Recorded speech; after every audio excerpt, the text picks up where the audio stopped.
Good to go, John. All right. Let's talk Bengals football. It's been a month or so. We did our preseason preview edition. So obviously, we thank you for that. And we thank you every time you have an opportunity to come on and talk Bengals football. So I figured this is as good a time as any beginning of the season. We do our Jet show. That's my team. And that's the game this week. Bengals off to a rough 0-2 start. So there's a lot of stuff going on. And, you know, when you're on the outside trying to look in, it's harder. So you want to find out from the people who are on the inside, and you're one of them. So, John, tell us, what's the fan base? How are they reacting to this 0-2 start? Not great, Greg. I'll tell you that. No one really expected to be in this position after facing both Mitchell Trubisky and Cooper Rush. Now, granted, I thought the Cowboys, regardless of their quarterback, was going to be tough. Sure. And it ended up being a tie game with 2 minutes to go, and the Cowboys made a good drive down to win the game, and the Steelers probably don't win that game if the Bengals long snapper was healthy. So there's a very real situation where they could just be 1-1 instead of 0-2, but they're 0-2. That's what the record is, and 90% of the teams in this situation don't end up making the playoffs. And a lot of Bengals fans spent the offseason trying to push back against the rhetoric that the Bengals are obvious regression candidates and they can't sustain whatever level of success they had last year. And for me personally, I thought that they were just a decent team that ended up in the playoffs and then just did everything that they had to do in the playoffs. They just played well enough to get to the Super Bowl. But looking at them from a regular season team from last year, like, they were okay. They still had a ton of room to grow. And now through 2 games of the season, despite perceived upgrades on the offensive line, you're seeing similar issues from last year kind of carry over into this season. Did you say that the long snapper, so their starting long snapper was injured?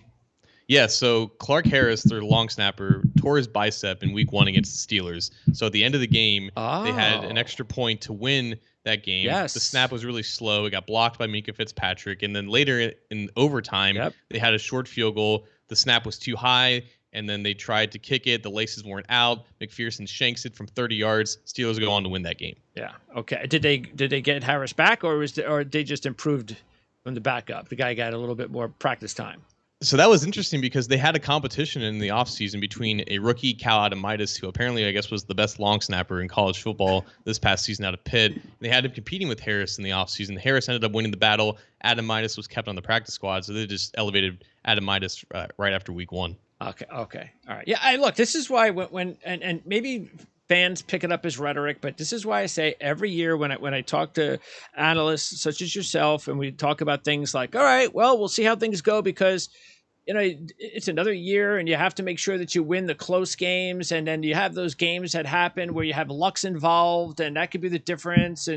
But this is what we're talking about. These little things like luck, like timing, like that's just a very weird timing thing, is that the long snapper gets hurt and just all you need is a snap twice and you win the football game and you can't get the snap done right. Otherwise, that's a win. So it just shows you how weird it is in the NFL, and it's just the fine line. And also it just helps because you kind of want to get going, and that's what the Bengals want to get going now. And they can forget about the 0-2 start, but they got to get this first win. In order to do that, we all know they got to do something with the offensive line. Now, explain to me, because I look on paper and I see a better offensive line. We all did.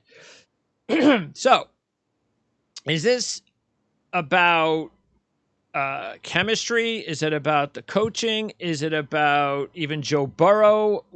Is it? And I know it's easy. It's a scapegoat to say it's a mixture of everything. But if you had to just, if you had to pinpoint one reason that was a little bit more responsible, what would it be? It's probably chemistry. If I had to boil it down to one, this line was not solidified until right before week 3 of the preseason. They had a competition at left guard between Jackson Carman, a second-year player, and Cordell Volson, a first-year player. Volson ended up winning that battle because Carman was just not improved at all in the preseason.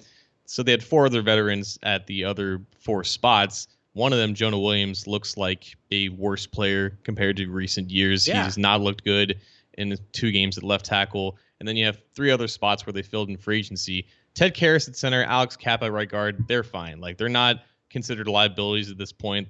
You know, they seem to be meshing well with their assignments. They seem to be working well with some of the more gap scheme runs that they're trying to implement. La'el Collins has been dealing with a back injury, and he has not been practicing this week, and he's in all likelihood out for this week against the Jets. He dealt with the injury for most of training camp. He was out at least 3 weeks during July and August. He came back in late August, but he has not looked himself in the first 2 weeks, and you can maybe attribute that to lingering issues that he's continuing to deal with. And unfortunately, that's the La'el Collins experience at this point. Like, the Cowboys had issues with him being on the field. That's why they ultimately ended up letting him go in the offseason. That's why his contract is just filled with per game roster bonuses, because he's just not been on the field as consistently as he should be. So yes, on paper, the offensive line looks fine. And I think it's not as bad as allowing 30 pressures and 7 sacks through 2 weeks. Like, a lot of it is, I think, on the offense, just trying to figure out how to defeat the coverages that they're going with. And Burrow is holding the ball too long because some of the routes just aren't opening up in time, and he's not really trusting his line because they are losing more individual reps than they should be for how talented they are. But yeah, like, right guard, center, fine. Left guard still finding himself. Left tackle, not very good. Right tackle, dealing with injuries. Okay, so who steps in? Is it Adeniji? That's a good question, because Adeniji and Deontay Smith are the most likely options. Smith was on the field a little bit against the Cowboys as like the 6th offensive lineman. He was mainly at right tackle during the preseason, so that would be my guess, even though Adeniji has a little bit more experience with him, but they might want to keep him at left tackle. So I would expect Deontay Smith to fill in at right tackle. Okay, and he was 4th-round draft pick last year. Did he get much opportunity to play? Do you know what kind of player he is so far?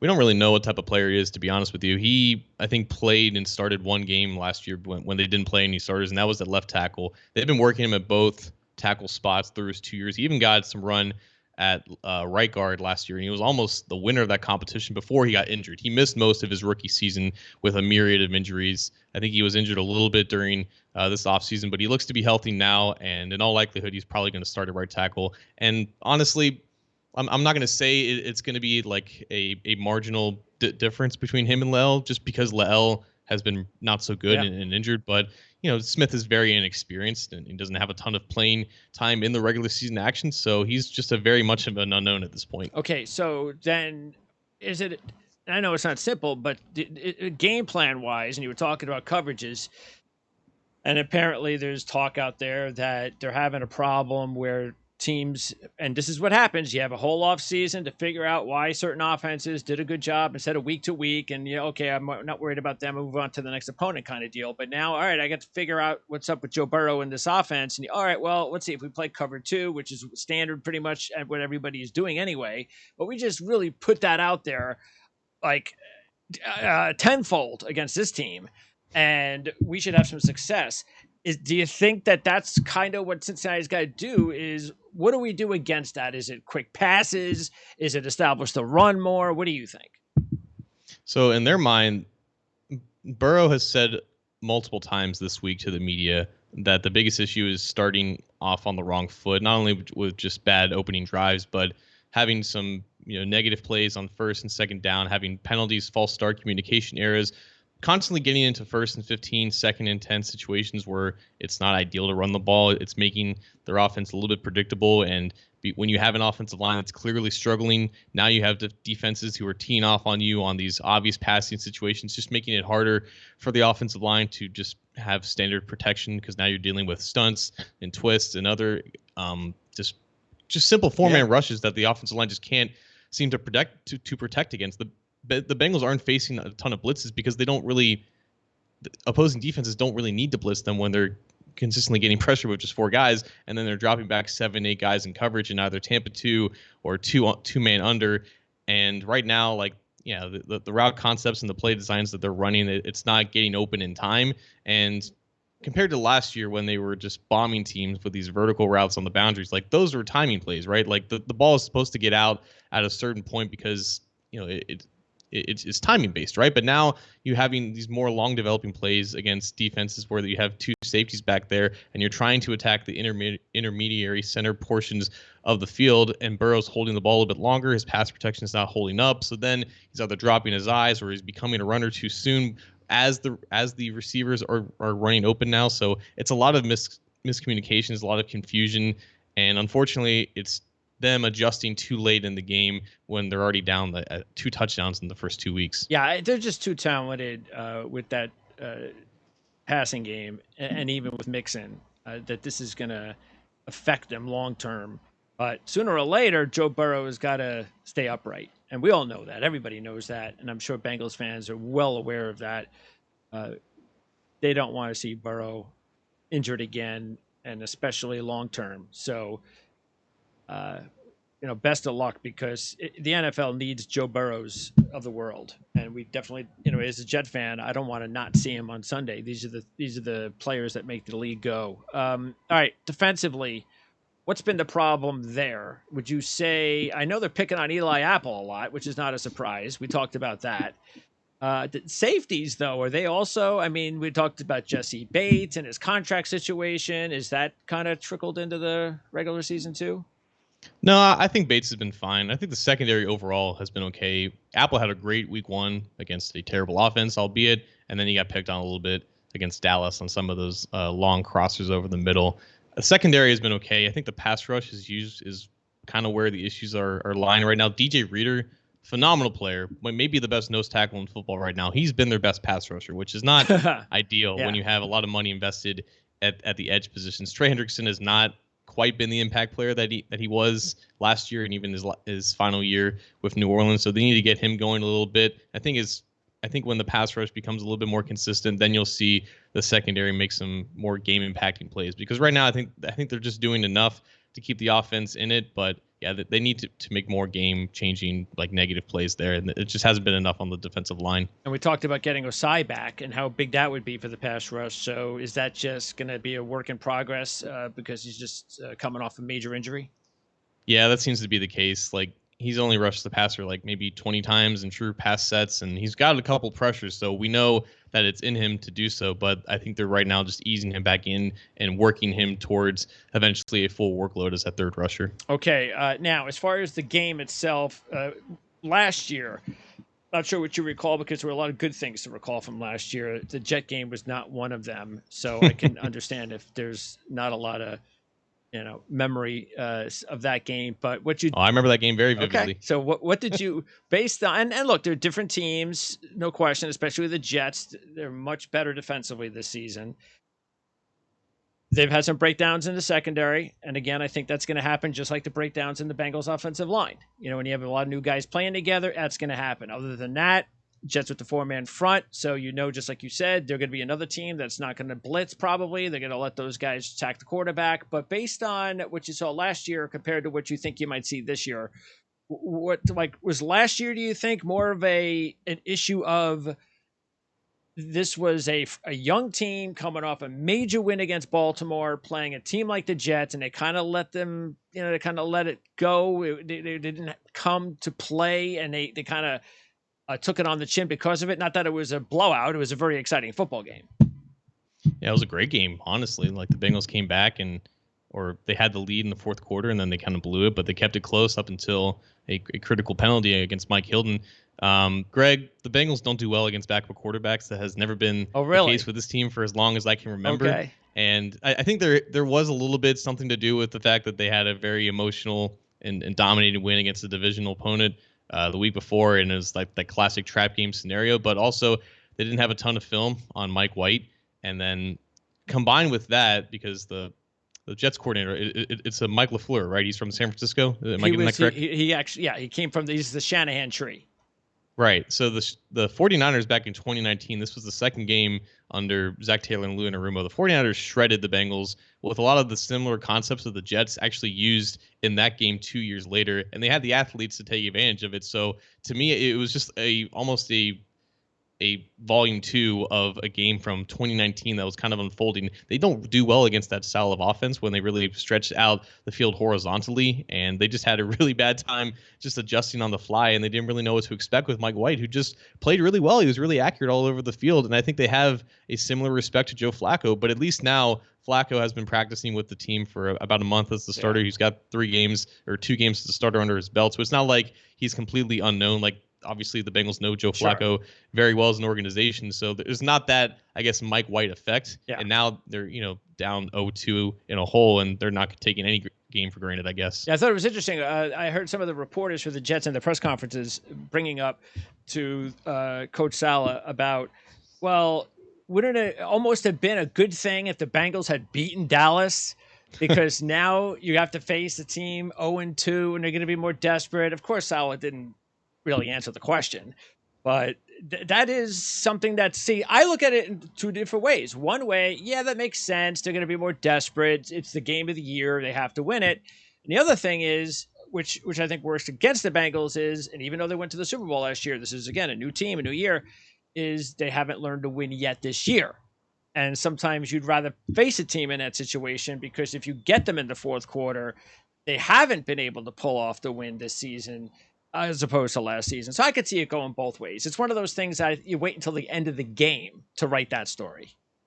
Yeah, I would agree with that. I think there is something to be said about them being in it at the very last second for both games. They lost by 2 game-winning kicks, so they just haven't seen it gone their way, and that's kind of all they saw towards the end of last season, right? They won on a game-winning kick against the Titans in the divisional round, against the Chiefs in the AFC Championship. They were in it on that final drive against the Rams in the Super Bowl. So they've had, I think, 6 of their last 7 games have been decided by 3 points, and most of them have been off game-winning kicks. So they were pretty used to seeing it go the other way for them last year, and they haven't seen it this year. So there is something to be said about a new year, a new team. Everything in the past is in the past, and what all that matters is what you do now, and they haven't been able to get it done. All right, before I let you go, no major injuries to this point, correct?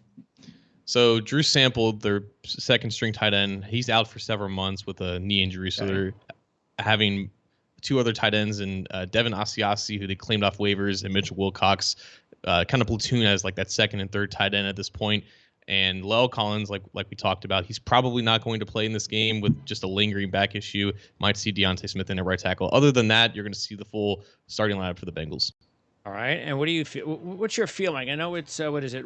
Thursday, so there's still a few days. It's midweek as far as the game is concerned. What's your gut telling you about what the Bengals are going to, come up with on Sunday? I don't really know a ton about this Jets defense, but, if they're smart, they're going to do similar things to what the Steelers and the Cowboys did.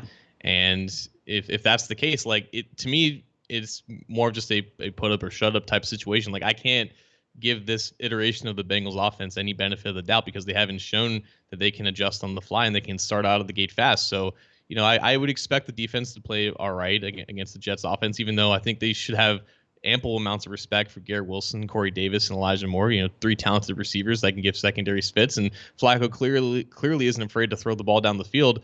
So I think this is definitely not it's not a 6-point spread that it is in Vegas right now. In my mind, I think it's going to be very close in this game, and maybe just one team is going to have to tough it out for the win at the end. And I don't really have a ton of confidence it's going to be the Bengals until they show it to me. Yeah, I can see that.